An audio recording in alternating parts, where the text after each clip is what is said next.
સૌથી પહેલા મુદ્દાની પાણીની। હજુ તો ઉનાળો પૂરો શરૂ પણ નથી થયો અને રાજકોટમાં પાણીની પળોજણ શરૂ થઈ ચૂકી છે। રાજકોટની અંબિકા ટાઉનશીપના રહીશો આજે વિરોધ સાથે રસ્તા પર ઉતર્યા અને એ કહેતા જોવા મળ્યા કે પાણી નહીં તો મત નહીં। સાંભળો।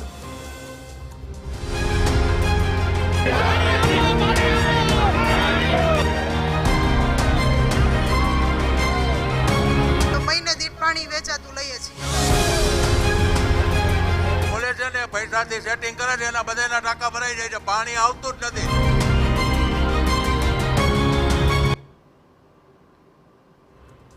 હજુ ઉનાળો ભલે ન ગરમાયો હોય પણ રાજકોટમાં પાણીનો મુદ્દો ગરમાઈ ચૂક્યો છે।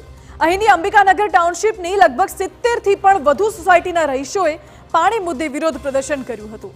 પાણી નહીં તો મત નહીં, પાણી નહીં તો વેરો શું કામ જેવા અનેક બેનરો સાથે લોકો મનપા કચેરીએ પહોંચ્યા હતા અને સૂત્રોચ્ચાર પણ કર્યા। સ્થાનિકોનો આક્ષેપ છે કે વારંવારની રજૂઆત છતાં આજ સુધી તંત્રના પેટનું પાણી પણ નથી હલ્યું અને લોકોને 1500 થી 2000 રૂપિયાનો ખર્ચ કરી પાણી વેચાતું હોવાનો વારો આવ્યો। પાણી આવતું જ નથી અને પાણી મહિને ઘર દીઠ 1500-2000 ના પાણી વેચાતા લઈ છે। બધાયની તકલીફ જોવાની હોય ને, બધાયને કોઈને પોસાય કોઈને ન પોસાય, બધાયનું ઘર વ્યવસ્થિત ન હોય ને।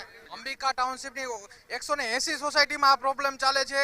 અંબિકા ટાઉનશીપમાં ભ્રષ્ટાચાર, પાણીમાં મોટા પાયે ભ્રષ્ટાચાર થાય છે। મહિને 35 થી 40 લાખનો ભ્રષ્ટાચાર થાય છે। વેચાતું પાણી લે છે છતાં પણ આરએમસીના અધિકારીઓ ધ્યાન આપતા નથી। વારંવાર રજૂઆત કરવા છતાં એ લોકો ધ્યાન આપતા નથી। મહત્વનું છે કે વિરોધ પ્રદર્શન કરતા સ્થાનિકોએ બાઇક રેલી પણ કાઢી હતી અને મનપાની મુખ્ય કચેરી ખાતે રજૂઆત કરવા પહોંચ્યા હતા। સ્થાનિકોનું કહેવું છે કે તેઓ સમયસર વેરો ભરતા હોય છે છતાં પણ તેમને પાણી માટે વલખા મારવા પડી રહ્યા છે। એટલું જ નહીં, તંત્ર દ્વારા પાણી મુદ્દે વાલા દ્વાલાની નીતિ અપનાવાતી હોવાનો પણ સ્થાનિકોનો આરોપ છે। 5 મિનિટે પૂરું નથી આવતું। કાયદેસર સુપ્રીમ કોર્ટના નિયમ પ્રમાણે જે પાણી આવવું જોઈએ એક વ્યક્તિ દીઠ 350 લીટર, એને બદલે એમાંથી 50 લીટર એ નથી આવતું।